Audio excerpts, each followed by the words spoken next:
Bismillahirrahmanirrahim. Assalamualaikum warahmatullahi wabarakatuh. Alhamdulillahirrabbilalamin. Wabihi nasta'inu murid dunya waddin. Wassalatu wassalamu ala asrofil anbiya'i wal mursalin. Wa ala alihi wa sahbihi ajma'in amma ba'd.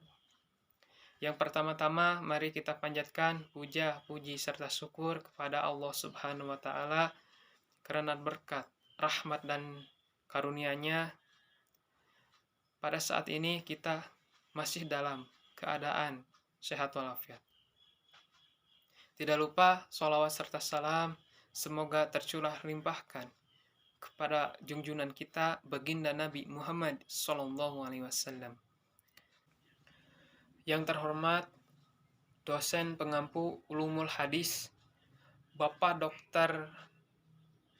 Supratman Wibowo MAG dan rekan-rekan sekalian yang saya banggakan. Pada kesempatan kali ini, kami dari kelompok 3 yang beranggotakan Risa, Indah Puspitasari, dan saya Anwar Maulana Sidik akan mempresentasikan mengenai materi sejarah dan modifikasi hadis. Sebelum kita masuk materi, kita harus mengetahui dulu apa itu arti hadis. Hadis atau sunnah merupakan perkataan, perbuatan, ketetapan, dan persetujuan baginda Nabi Muhammad SAW yang menjadi landasan syariat Islam. Dan hadis juga merupakan sumber hukum kedua setelah Al-Quran. Baik, untuk selanjutnya, materi tentang sejarah dan modifikasi hadis akan dijelaskan oleh rekan saya, Risa dan Indah Puspitasari. Saya Indah Puspitasari dari kelompok 3 akan menjelaskan tentang sejarah kodifikasi hadis. Yang pertama, periode abad 1 Hijriah. Yang kedua, periode abad 3 Hijriah atau kejayaan kodifikasi hadis. Yang ketiga, periode abad 4-5 Hijriah. Yang keempat, periode abad 5-7 dan sekarang. Periode abad 1 Hijriah. Pada akhir abad ke-1 Hijriah, Khalifah Umar bin Abdul Aziz tahun 99-101 Hijriah menganggap perlu sekali adanya penghimpunan dan pembukaan hadis. Ibnu al-Shihab al-Zuhri, orang pertama yang mengkodifikasikan hadis pada awal tahun 100 Hijriah di bawah Khalifah Umar bin Abdul Aziz. Ulama lain sebagai penghimpun hadis pertama pada masa ini antara lain: 1. Ibnu Jurayj, wafat tahun 150 Hijriah di Makkah. 2. Al-Auza'i, wafat pada tahun 156 Hijriah di Syria.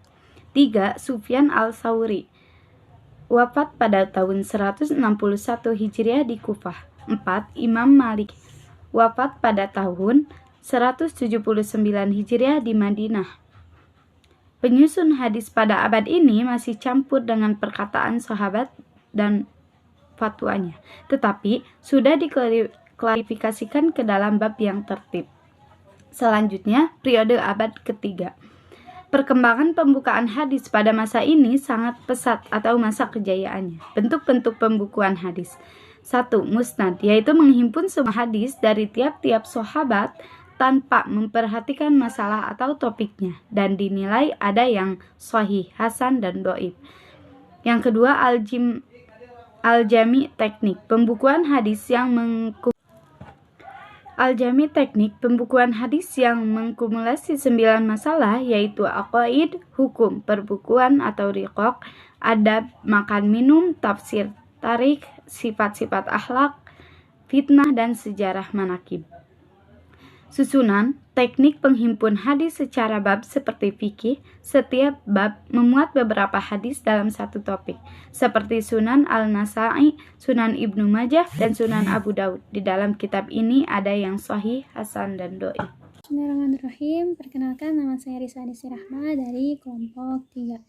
Insyaallah saya di sini akan menjelaskan tentang periode ketiga, yaitu periode abad ke-4 sampai dengan abad ke-6 Hijriah.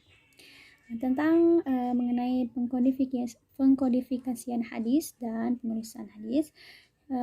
Di periode ini di abad keempat sampai ke-6 Hijriah tidak ada pengkodifikasian. Yang adanya adalah lebih ke penyempurnaan buku dari segi pembukuan lebih sistematik daripada sebelumnya. Gitu. Jadi tidak ada pengkodifikasian.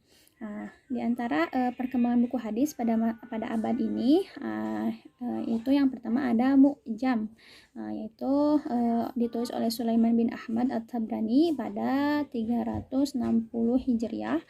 Mu'jam ini terbagi kepada 3 bagian. Yang pertama ada Mu'jam Al-Kabir, kedua Mu'jam Al-Awsat, yang ketiga Mu'jam Al-Asghar. Yang C ya, Mu'jam Al-Asghar.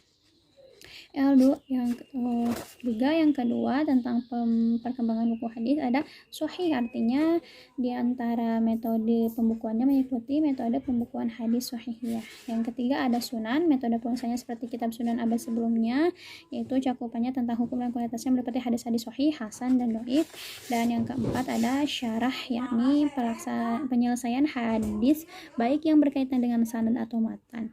Yang kelima ada Mutakhraj, metode penulisan iktiraj adalah gabungan dari beberapa kitab hadis menjadi kitab yang baru. Yang keenam digabungkan gitu sama. Terus pada abad keempat, periode keempat, yaitu abad ke-7 sampai 12 dan juga sekarang. Perkembangan penulisan hadisnya ada beberapa macam perkembangan, yaitu yang pertama menyusun kembali kitab-kitab hadis dahulu baik dari segi matan dan sanadnya untuk memudahkan bagi umat Islam dalam mempelajarinya. Yang kedua ada menghimpun hadis-hadis tawadhu atau palsu. Yang ketiga ada hadis-hadis hukum atau bulugh al-maram oleh Al-Asqalani. Yang keempat hadis atraf, artinya teknik pembukuan hadis dengan menyebutkan permulaan hadisnya saja. Takhrij, yang kelima takhrij, yaitu seorang muhaddis mengeluarkan beberapa hadis yang ada dalam buku hadis atau pada buku lain. Yang keenam jawaid, yaitu penggabungan beberapa kitab tertentu seperti musnad dan muljam.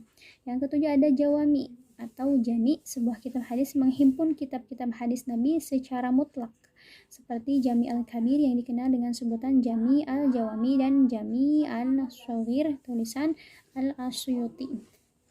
Demikian perkembangan penulisan dan pengkodifikasian hadis pada dari abad pertama sampai abad ke-12 Hijriah. Sekian yang dapat saya sampaikan. Mungkin sekian dari kami. Mohon maaf apabila masih banyak kekurangan. Terima kasih. Wabillahi taufiq wal hidayah. Wassalamualaikum warahmatullahi wabarakatuh.